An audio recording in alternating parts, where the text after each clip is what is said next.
YV, Whitehall, Glens Falls. It's 8 o'clock.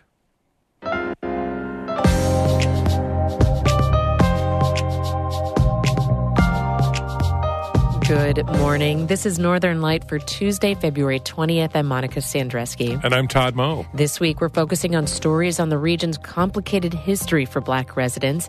Today, the history of the local Ku Klux Klan, which had chapters all over St. Lawrence County. The largest rally I found recorded was some 5,000 people on the Potsdam-Norwood Road, where they recruited 500 new members at one rally. More on how the Klan drove out most of the region's Black families coming up.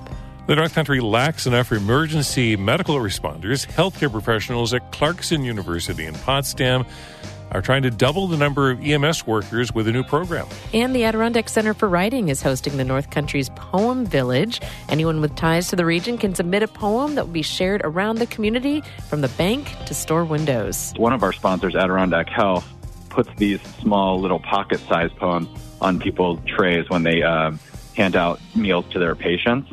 So the bank is handing them out to people with their deposit slips. All that's coming up on Northern Light. Stick with us.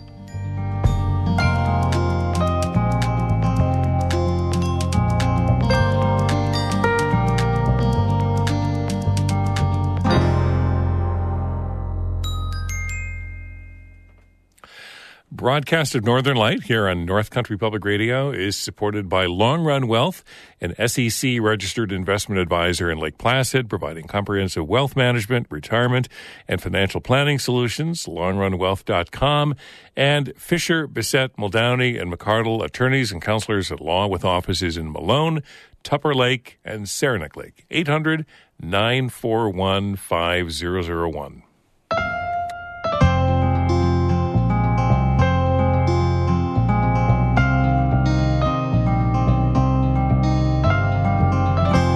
This is Northern Light. I'm Monica Sandreski. And I'm Todd Moe.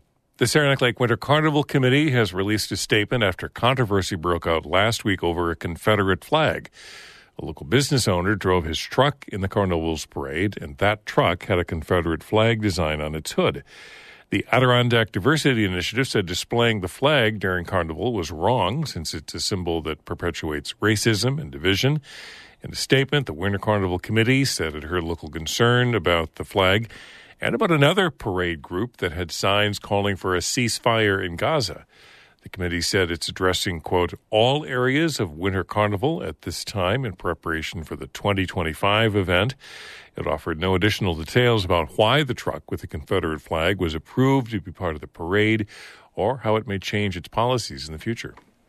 The North Country is suffering from a shortage of emergency medical services workers. There are a lot of reasons for that. A wave of retirements, low pay, the stress of the coronavirus pandemic, and education. For many, the only certified training programs are a few hours away, and that can be an insurmountable obstacle for North Country residents who can't uproot themselves. But in St. Lawrence County, Clarkson University just started a 9-month paramedic training program. Officials say they hope to double the number of paramedics in the county in just the next year. Amy Feiereisel reports.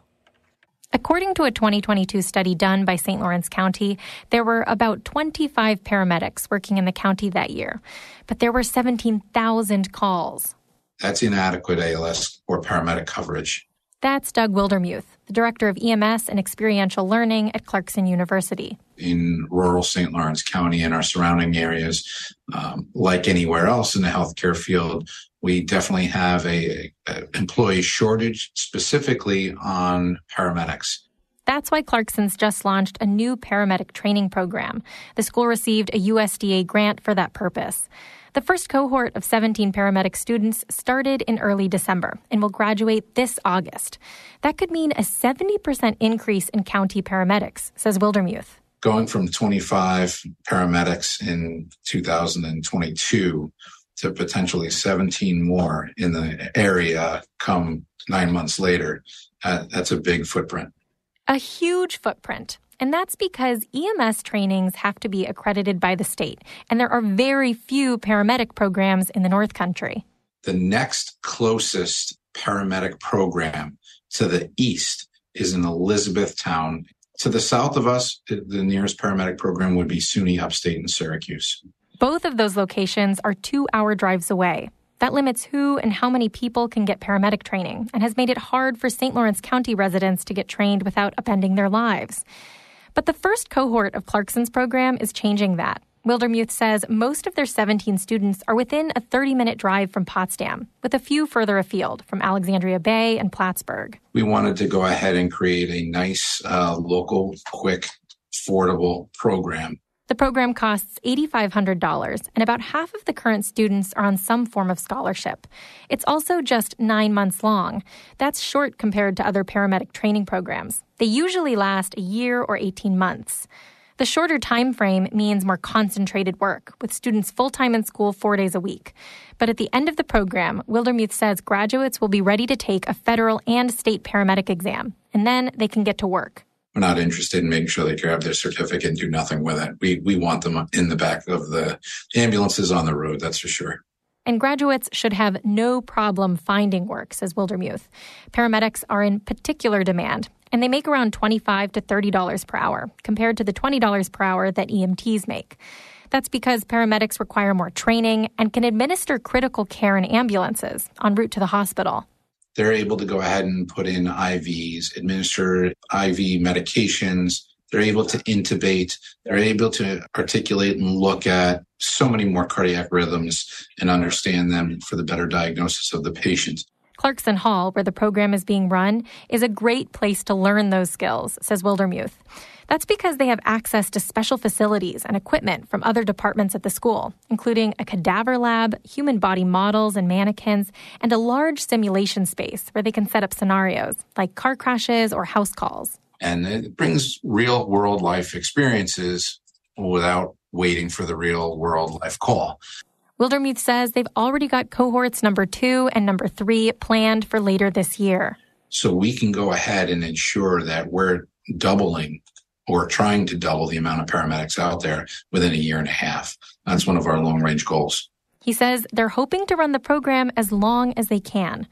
Amy Feiereisel, North Country Public Radio. This story is part of NCPR's ongoing series on healthcare in the North Country.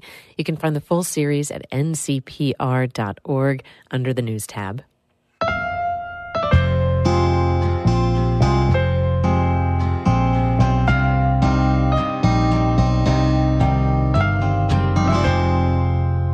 New York regulators approved new rules to allow marijuana plants to be grown at home for personal use.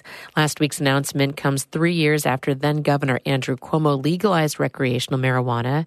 John Kagia from the state's Office of Marijuana Cannabis Management says fears around homegrown marijuana are largely unfounded.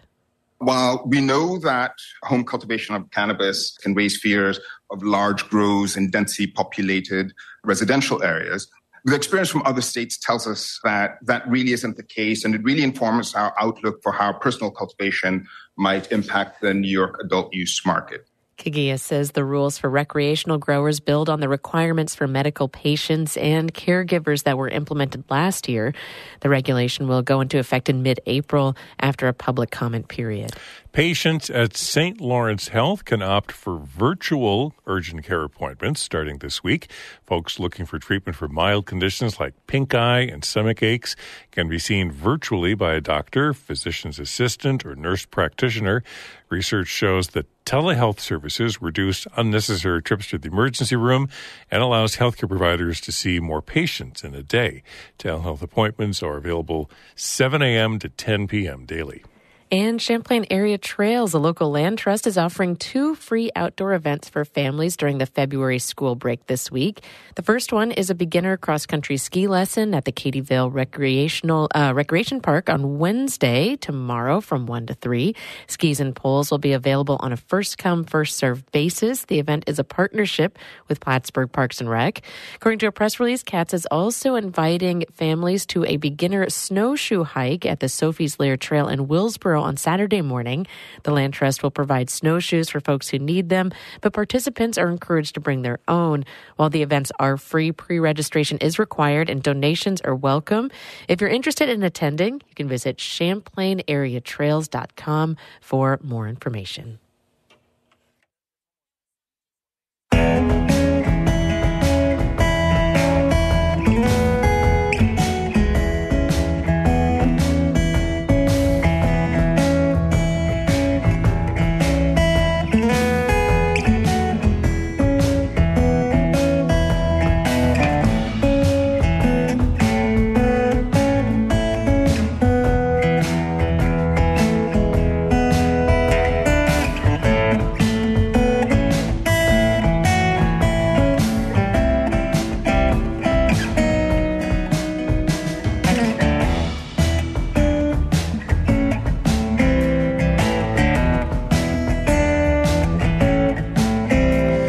Listening to Northern Light here on North Country Public Radio. It's 11 minutes past 8. Good morning. I'm Todd Moe. And I'm Monica Sandreski. Just ahead, the Adirondack Center for Writing wants your poetry. This spring's Poem Village will expand from Saranac Lake to Malone and throughout St. Lawrence County. And we'll get all the details coming up in just a few minutes here on Northern Light.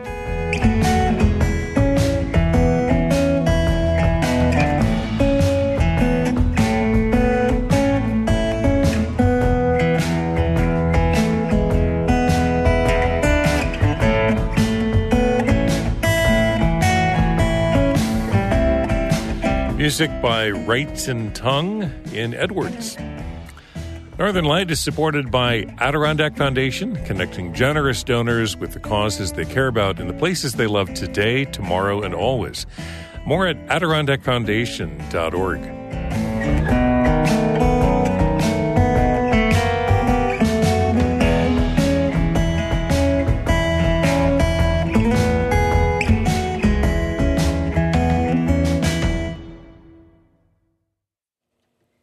It's Black History Month, and we're re-airing some stories from the past year that focus on the North Country's Black history. In the 1920s and 30s, the white supremacist group, the Ku Klux Klan, terrorized people in St. Lawrence County, driving out most of the area's Black population over a decade. Catherine Wheeler reports on a local historian who's uncovering how the Klan has impacted the region's demographics. The Ku Klux Klan's presence in St. Lawrence County rose after the showing of the racist propaganda film, The Birth of a Nation. Historian Brian Thompson says the local press was supportive of the film's racist themes. Starting in 1922, and after that, the Klan started to gain momentum here, and over the next 6 to 7 years, it was a very prominent force with rallies being held all over the county. The largest rally I found recorded was some 5,000 people on the Potsdam-Norwood Road, where they recruited 500 new members at one rally. There were chapters all over the county. There was a chapter in Brazil Corners, in DePoyster, Potsdam, Messina, Ogdensburg, Oswegatchie, to name a few of the places. Thompson's the historian for the town of DeKalb in St. Lawrence County. He's given talks about the Klan and has written about the North Country's Black communities. Thompson says anywhere from 1,000 to 2,000 people would attend Klan rallies. He says they recruited entire social organizations to join their ranks. The Klan was a pyramid scheme. So if you joined, you paid your $10 and the Kliegel got so much and the local chapter got so much and the national chapter did. If you brought your friend along and he joined, you got $1 of his $10. Thompson says the Klan was focused on forcing out the county's Black community. And there were a large number of Black workers in Messina working for Alcoa in the early 20s. They managed to, with the help of the local judge, to basically eliminate that Black community, whereas in 1920 there were over 50 Black men working at Alcoa. By 1930 there were 3. Thompson says the Klan and public officials were using the courts to drive away Black residents. Judges would say you can go to jail or leave town. Local elected officials who deliberately in court said, you can either have this punishment for speeding or you can leave town on the 6 o'clock train. And that was given over and over again in printed records, but only to African American people living in the county, with one exception. One Russian immigrant had the same sentence. Thompson says the Klan's violence also targeted Catholics, Jews, and immigrants in the county. There was one recorded incident where on one night a cross was burned on every Catholic household between the village of Canton and the village of Pirates, which at that time was a big paper mill town, and most of the employees were Eastern European immigrants and are largely Catholic. And they sent letters to many people telling them they should leave the community for the good of the community. Thompson says mentions of the Klan in local newspapers started to die out when the state passed a law requiring oath-bearing organizations to divulge membership lists. He says records show local chapters existed within St. Lawrence County through the early 1930s. Thompson says the Klan's lasting impact is clear in the county's racial demographics. Between the mid-1800s and up until the 1920s, there was a consistent black population of about 200 people. It stayed that way constantly through 1920. By 1930, there's just about 50 black people left, and other than 3 or 4 of them, they're all residents of the St. Lawrence Psychiatric Hospital. So the only people who came here for medical treatment from the whole of northern New York. And the legend has become there were never any black people here. He says white supremacy drove out a population that could have grown during the Great Migration of the mid-1900s. And he asks, what could have been if the black community in the North Country had been allowed to flourish? We forced our black community out. Niagara Falls, they had 300 black people there at the beginning of World War II in 1940. By the end of World War II, with the migration north and the war industry, in 1950, they had 3,000 black people. If we had let the 150 black people stay in Messina, would there have been 1,500 by 1950? And what difference would that have made in terms of supporting a vibrant black community? Thompson says knowing this history helps combat deliberate attempts to whitewash the community's history. He says if we can learn from it, we'll be better equipped to challenge similar events in the present and future. Catherine Wheeler, North Country Public Radio. This story originally aired in October of last year. Tomorrow we'll hear the story of Alice Green, an activist and author who grew up in the Adirondacks as one of a few black people in the region.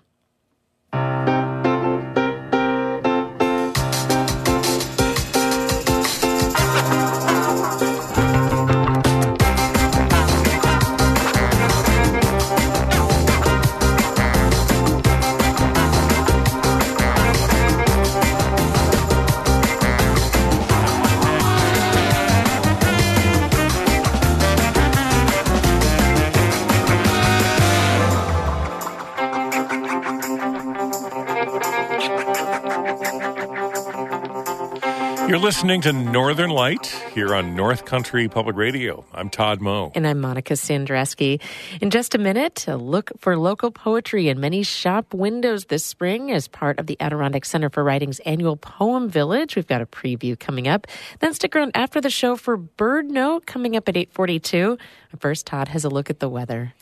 Maybe some sunshine for the region this afternoon. The Weather Service predicting gradual sunshine in places where there are morning clouds.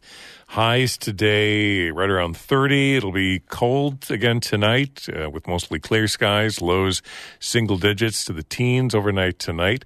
Winds out of the east-southeast today. Then tomorrow, much of the region again, sunshine. Highs near 40 on Wednesday.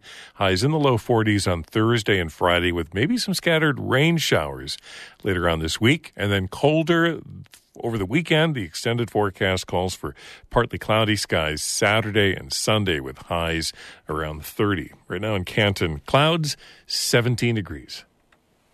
April is National Poetry Month, and the Adirondack Center for Writing is looking for poetry written by anyone with a connection to the North Country for the 9th Annual Poem Village. Since 2016, the ACW has created broadsides, small posters with poems that are displayed in shop windows in Saranac Lake. This spring, the project is expanding to include Malone and the towns throughout St. Lawrence County. Tyler Barton with the Adirondack Center for Writing says last year a poem village included 170 poems written by fourth graders and professional poets. They were installed in the front windows of cafes, convenience stores, and other shops from mid-April through mid-May. Barton says collaborations with the St. Lawrence County Arts Council and Downtown Artist Cellar in Malone will increase the reach of the community art project this spring. What I like about it is accessible. It's also democratized. We are not evaluating the poems that are sent in. We ask that they be under 25 lines. We are asking that you have some close connection to the North Country, that you live here part-time, you used to live here, or you visit here constantly and you have a real connection to here. Besides those two things, we're taking every poem that is sent to us. So it just democratizes, everyone's allowed in. So then you've got poems it's the first poem by a fourth grader about a football game next to a poem by Joe Bruchac, who's published dozens of poems and is the poet laureate of Saratoga Springs and is an actual professional working poet. These two poems are next to each other, and there's not they look the same, and the words can reach people on kind of an even level. Okay, so we've got until mid-March to get the poetry to you folks at the Adirondack Center for Writing. And then April is National Poetry Month, so it's just really so appropriate that you start this in April. Yeah, totally. And, as the Adirondack Center for Writing, we promote poetry all year round. We have poetry readings here, book releases, poetry contests, all kinds of things. We are always shouting from the rooftops about poetry, but in April, it's exciting because the rest of the country seems to join the conversation in talking about poetry in one way or another because of it being National Poetry Month. And that's another big part of this is just showing that the North Country is deeply rooted in poetry, and that's a practice that a lot of people are still using, even as technology makes writing maybe less of in people's minds, or there's just ways that poetry gets marginalized and pushed out to the sides. And this is kind of our yearly statement about poetry is still alive and well here, and it's growing, in fact. So, what would you say to someone who might be thinking, well, I wrote some poems years ago, or I write a poem for my spouse or for my mother on Mother's Day, but I'm not really a poet. What sort of words of encouragement, Tyler, would you have? My words of encouragement are that poetry is still is one of the few places where you're allowed to kind of use language in any way you want. Poetry is always kind of at the forefront, I think, of literature and writing because poets are allowed to break any rules they want. You'll see examples of poets breaking rules or using different kinds of syntax where they're ordering words differently or taking words and reusing them in new ways or not using any punctuation.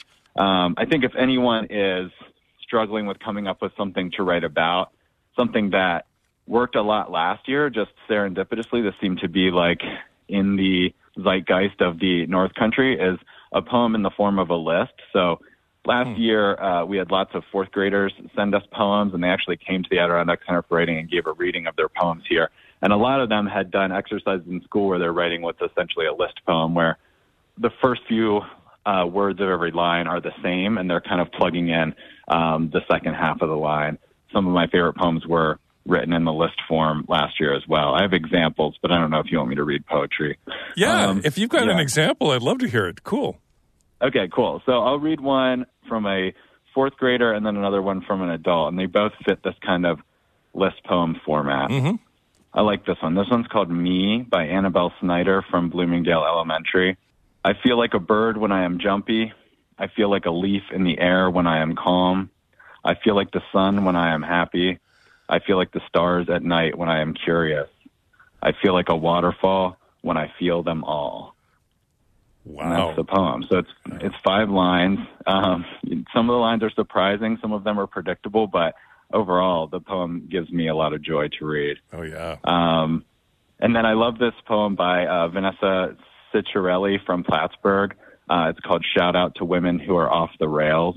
I won't read all the lines of this poem because it's a little bit longer, but it begins with, shout out to the women who are unraveling, losing their patience, their minds, their wits. Shout out to those who are tired and still showing up, and those who know when to rest. Shout out to the stay-at-home moms, working moms, and moms who pull double duty. So it goes on like that. It's kind of an ode to people who are busy, stressed, frazzled, but still like making it work. And each line starts with that shout out too, which I thought made a really nice poem. That was one of my favorite ones last year too. So I say that if you're not sure where to start, try a list.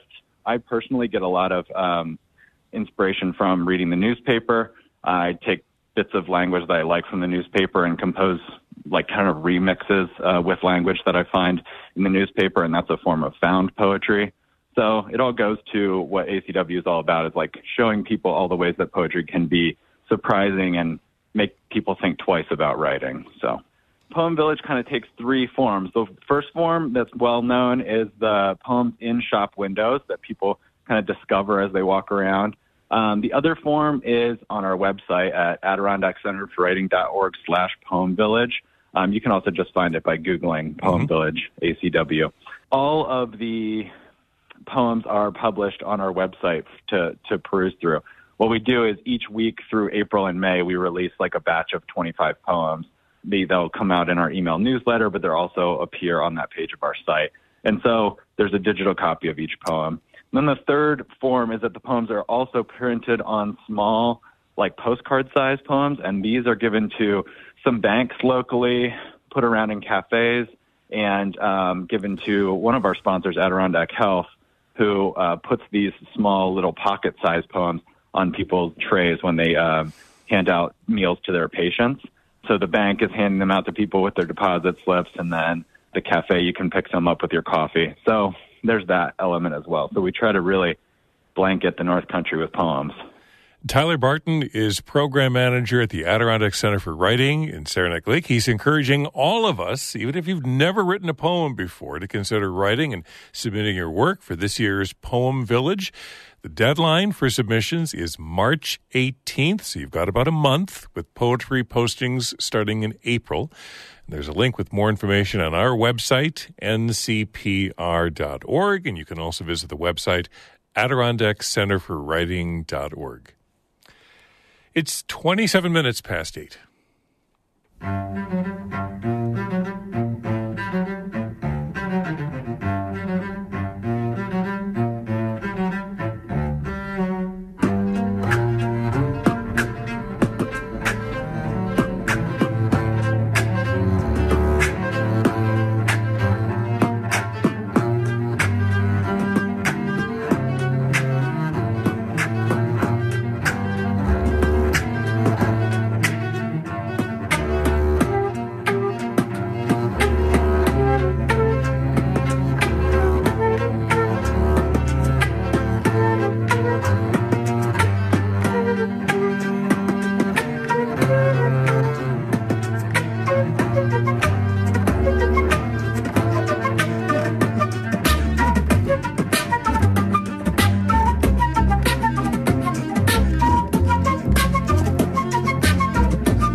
That's a tune called Classique by the group Project Trio. I'm now coming up on 8:30. Monica, that's the end of I guess Northern that's the end of the show for the day. Morning Edition does continue in just a couple of minutes. Then after that, it's the Marketplace Morning Report coming up between 8:51 and 9 o'clock, where we'll get caught up on all the morning's business news. Until tomorrow, I'm Monica Sandreski. And I'm Todd Moe. Thanks for joining us. Be well.